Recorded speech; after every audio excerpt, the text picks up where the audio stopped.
It's time for the Coach Perry Liles Show with Michael Harrison. The Coaches Show is brought to you in part by Stanford Family Dental and Vision Center, by Sun Bear Studio, and by the Shark 1023. Here now is Michael Harrison. Good evening, everyone, and welcome to the Coach Perry Liles Show. The Ripley Tigers at home tonight, taking on one of their big rivals, the Etowah AHS Indians. Last week, the Tigers were on the road at Tishomingo and got a big 41-0 win over the Braves to stay undefeated on the season. More importantly, go 2-0 in Region 1-4A. Coach, congratulations on the win on the road. That was win number 30 for Coach Perry Liles as a Ripley Tiger, and I believe that ties you with Coach John Curley, who you said you started out, he hired you, I think, in your first job. So I'm ready to get retired now. That was my goal to match Mr. Curley. He's such a fine fellow. He was a great boss, and I have great memories of him. And that is exciting to get that. And it just goes to show the kind of players and coaches that we have at Ripley. Yeah, it was a team effort in the win over Tishomingo, and the Tigers got off to a fast start in that ball game. And I know that as a coach, you like to, you have a game plan, what you're going to try to do, and you get into the game and maybe things start happening that you don't expect. Talk about a little bit how y'all adjusted to how the game unfolded so quickly in that first quarter. I would like to say that those type games worry me more than the bigger challenges that we have, because you just don't want to play bad because you think you might beat the team. But I was very proud of our team that we took it to them early, like we preach, and don't play down to people because you might be a little better than them. And even though I was proud about that, I was probably more proud that we didn't make a big deal of it, because we did take it to them early and things went our way, but we didn't try to act like we were big time or better than them. Our kids are coming along in that aspect, and I was very proud of them for the way we played the game. Got out to, I guess we said a fast start. We won the coin toss. You deferred your option to the second half, put your defense on the field first, and that paid off. Well, they got a first down, I believe, after we had a penalty that gave them a 1st and 5. But after that, they are stopped. They are going back into a punt formation, and Jalen Brooks comes through, makes a great play on the ball, blocks the punt. It's picked up by Carmelo Thomas, and we get the ball, I believe, at their 18-yard line. Yes, that was a great play by Jalen, and we went after it. And I think he score on the next play. He sure did. It's a great play by him, and I think he might have called a fumble the next series. So that was a good 2 or 3 minutes for Jalen, and I was proud of to begin the game like that. Yeah, Jalen scored from 18 yards out. Freddie's extra point put us up 7-0. We kick off to them. They come back. I think the second play they run, Jalen forces a fumble as he hits the running back. He coughed it up, and I believe Cooper Davis may have recovered it. But Jalen forced that fumble from that running back, and again gave us great field position. We came up with it at the 27-yard line. This time we go to the air right after the turnover, and Jack Reed hits C.J. Martin on a beautiful pass, 27-yard touchdown. And very quickly into the ballgame, we're up 14-0. We did. Going back to Jalen a little bit, that number 32 is a good running back, and he wound up having a brain bleed on it. I didn't know that until Sunday, and but he's okay. And that was some kind of hit, a very legal but devastating hit, and they had the guy fumble the ball. And I was proud of that pass too by Jack, because we had missed that in practice, I believe, every time we threw it. And I told Jack, I said, well, we got to hit that thing. And he come back to the sideline and said, well, we hit the one that counted, Coach. I said, yeah, you're right. So we did go up again. 2 plays, 2 scores. That's pretty good. Yeah, and it didn't stop there. We get the ball back after we force a punt. It's a short punt. We take over again at their 27-yard line, and it's one play drive again. We give the ball to Keegan Strong. He scores from 27 yards out. We're up 21-0 with about 2 minutes to play in the first period. And again, we've run 3 offensive plays, all in plus territory, and got 3 touchdowns. Can't really start any better than that. Yeah, our defense played hard. It set us up on all of those, and come to find out later on the quarter, they got a couple of scores themselves. Yeah, the next possession after the kickoff, I believe they did pick up a first down, and then got a pass around the 40-yard line. C.J. Martin picks it off and races down the sidelines for a touchdown. A pick six puts us up 28-0 with about a minute to play in the first period. They get the ball back. Next play, Cooper Davis picks it off from his linebacker position. He goes into the end zone for a pick six. And with about, I don't know, less than a minute to go in the first quarter, Ripley's up 35-0 over Tishomingo County. And it was just one of those things where everything was going our way and they couldn't make anything happen. It was one of those nights. You're correct, and it doesn't help your stats on offense very much, but like that. But we're not worried about that. We're worried about winning the game. And at that point, the clock started to run. Now, I'm not sure. Somebody was telling me later that the rule is it's halftime that you're supposed to run the clock, but it looked like they started running it at the end of the first quarter. The official said that, but you're correct. It's supposed to be the second half, and but it doesn't matter if I want to do that. We'll take it. Right. It's a big, of course, at the end of the half, basically they got the football and ran out the rest of the first quarter or first half, and we ended up with a 35-0 halftime lead on a running clock for the rest of the game. Yes, the only thing, the bad thing that we did was have a lot of offsides, penalty, but the officials were not, to me, making them snap it within that 40-second time, and eventually you hud, we're going to jump off sides. That happened 2 or 3 times to keep their drive going, and but unfortunately that's just the way it goes. And we got through the half. I thought Aiden Wilson was going to score on the fourth play we ran, had a big long run and got slowed up a little bit and caught by number 55. But anyway, that ended the half us offensively. Yeah, Aiden had a big 36-yard run, and I think he was about one broken tackle away from taking that one to the house. Big first half for Ripley. They led 35-0. We'll take a break. We'll come back with more from Coach Liles back in just a moment. Stanford Family Dental and Vision, located at 306 North Commerce Street in Ripley, is a full-service dental and optometry practice. Serving Ripley and the surrounding area for over 32 years, Dr. John Stanford and Dr. Stephen Stanford offer comprehensive dental care, including oral treatment, exams, and cleanings. Dr. Megan Stanford provides optometry and optical care services for eye exams, glasses, and contacts. For more information or to set an appointment, call 662-837-7822. Everyone at Stanford Family Dental and Vision wish all Tippah County teams good luck this season. Welcome back to the Coach Perry Liles Show. The Ripley Tigers are at home tonight, taking on Itawamba AHS. Last week against Tisch County, the Tigers had a 35-0 halftime lead. We got the ball to start the second half, and again, Coach came out moving the football, giving the ball to Demarion Williams. Deshaun Boyd came in and made some nice runs for the Tigers. We were able to drive it down into Itawamba or Tishomingo's territory.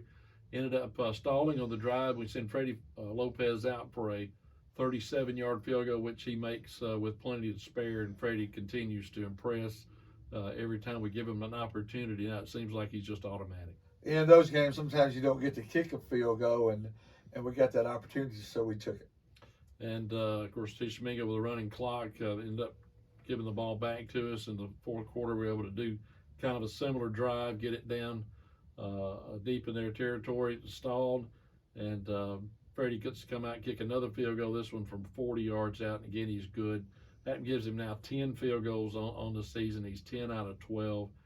He made 5 of 5 extra points, which I think gets him to 25 for 25 on the year, and now 71 consecutive made extra points. Those numbers are just really kind of freakish for a high school football player, and we just continue to give him all the accolades I think that he's due. Yeah, he made the North-South All-Star game. We had that meeting this past week, and we're excited about Freddie. He's going to do good, and he is smooth, isn't he? He just kicks the football. My daughter went to this game. It's the first time she's been the one this year, and she said he's smooth, and he is. He does a good job. Yeah, Anderson Thompson and I, who Anderson travels with me, we enjoy getting to watch warm-ups and just see how long, Freddie can go, because they just, you start off at like the 20 and then they back him up just a little, warming him. and he gets all the way out. I think he kicked or made a 58-yarder, I think, in warm-ups. Yeah, we get to watch him at practice. He does sort of the same thing about twice a week, and he has a strong leg, and that's how he keeps it at different angles. And Coach Davis moves him around, and that gives him a chance to each side in the middle and stuff like that. Yeah, folks don't think about the angle sometimes. In high school, the hashes are much wider They are. than if you're looking at a professional or even a college field. At each level, the hash marks come in just a few yards each way. So the angle for the kicker in a high school game is much different than it would be for an NFL kicker because the hash of where the hash marks are. And, Freddie has to put a little bit of curve sometimes on that ball to make it get through the upright. Yeah. To the advantage, the goals are a little wider also in high school, so that helps a little bit. But you're right, you have to kick the ball a little farther, and Freddie does a good job of he being a soccer player. He can just put that ball where it needs to go, even on kickoff. If we ask him to kick it high to number 12 or something, he can do that. And we'd rather him kick it in the end zone, and he's a big help for us on that. Our second kicker got to kick off one time. I think he kicked it about the 20-25. So Victor's going to be a good replacement when Freddie graduates. Yeah, just a young kicker. And I was watching him in warm-ups too before Freddie started kicking, and he was doing pretty well. I was impressed with just the accuracy that he had in his warm-ups, in his extra points and his field goals. He was pretty well spot on. We kicked him in JV. He made one in JV the other night, and I think that's going to be a good, solid high school kicker. We just need to make those extra points because they're important. They really are. We've seen that already this year. We're going to take another break. We'll come back, talk about tonight's opponent, the Itawamba AHS Indians. We'll be back with Coach Perry Liles in just a moment. Hey there! Did you know that every week radio reaches 90% of all people with disposable income? That's more than any other media. The fact is, radio is the #1 most effective and cost-effective ways to reach current and potential customers. If you have a business, service, or event you want to let folks know about, put it on the radio. If you want to tell our dedicated Shark listeners about your business or event, click advertise at shark102.3.com and put it on the radio. Welcome back to the Coach Perry Liles Show. The Ripley Tigers at home tonight taking on Itawamba AHS, another Region 1 4A contest. Itawamba comes in with a record of 1-1 in the region, a 2-5 record overall. But again, Coach, this is a team kind of like Choctaw County, kind of like Boonville and some of the others that we play, Columbus. Their record may not be what you would think is a good football team, but if you look at the schedule that they've played, that tells you why maybe the record may not look quite as good. And to me, Fulton or Itawamba is just like that. Yeah, we could have very well had that record with our schedule. We were lucky to win some of our bigger games, but they've just turned the ball over. I talked to Coach this week, and they just sort of got a turnover bug on them, and they correct that, then they're a pretty solid football team. Yeah, let's hope they don't correct that until next week. That's what I told them, wait one more week on that. Yeah, turnovers, we talk about it every week when we go on the air. That's one of the things you've got to win because they're going to happen. Eventually, you just don't go that many games without turning it over. And if you win the turnover battle, more than likely you're going to win the game. And that's proven true the last, really all season for us. Yeah, that's one of our goals is to take care of the football and college turnovers. And our defense has done a great job of doing that for us. And we just have to continue to protect it and make smart passes. And sometimes we don't do that. And we have to play defense, and our defense has really stopped them when it needed to when we did turn it over. So tonight we just need to protect the football and not have that kind of problem. Talk about Itawamba and what you've seen from them on defense, on offense, and how you think they'll line up to attack the Tigers. Defensively, it depends on who they're playing and what defense they run, but I think they're most comfortable running an odd front. They call it probably a 3-4. When they played Caledonia, they played a 4-3, trying to stop their option stuff. So I figured they'd mix it up on us, so we sort of mix it up offensively too. Their inside linebacker is really good. Coach Walter's son, number 11, and they have good defensive front and nose guard and tackle. So on the offensive side, they have a guy made the Mississippi Alabama All-Star game, plays committed to Oklahoma, I believe. The other tackle, number 51, transferred from Tupelo. He's a good offensive and quarterback. I think is good and efficient at throwing the ball. And they have an outstanding receiver in number 15 and number 9. So they have weapons. We just have to be careful and not let those guys break too many. And I think we'll be fine. But they have a good, solid kicking game. So it's going to be a great game tonight. Yeah, Itawamba, or a lot of our older fans would know them as Fulton. The old Tom Bigby Conference rival. Once again, the schedule's kind of been loaded with them this season. And to me, that's great to see because it goes back to some of the heydays of Ripley football and football in Northeast Mississippi. When you renew rivalries like Shannon, Fulton, you're playing Kossuth and Boonville. Those are the teams that the Tigers played year in and year out from the early 1950s all the way up to the 1980s during the Tom Bigby Conference days. And Fulton probably, during that time, next to New Albany, was the biggest rival that Ripley had. And some of the biggest games that we had were with Fulton. Usually it had Tom Bigby Conference Championship implications in that game. And it's going to be similar to the situation we're in tonight, where it's not conference, but it's region play, and it's about playoffs. It's about seeding, about a chance to win a region championship. And Itawamba, even though they lost to Amory last week, they could still potentially get a share of the region championship if they were to upset the Tigers tonight. Then we would turn around and beat Amory for them and cause a three-way tie. It's still wide open, even with a couple of weeks left in the region schedule. Anything can still happen. Even with Shannon, I think they're a good football Yes. team. So, and having those open dates, so sort of it's wide open. We can really solidify our position though by winning this football game. Going 3-0 would probably guarantee us a home game, being first or second, and so that's our goal tonight. Is we can't control what Itawamba does. We can only control what we do. So we just have to play our best, and that should help us take care of business. Yeah, the Itawamba's always had a really good football team. They're solid, as you mentioned, just about in every aspect of the game. It's going to come down to execution. Which team executes and takes care of the football and doesn't make the mistakes that gives the other team advantage. This is, to me, the kind of game where a 5-yard penalty in a crucial spot could tail the tale either way, or maybe an extra point or two, or a field goal attempt could make the difference in the game. You're right.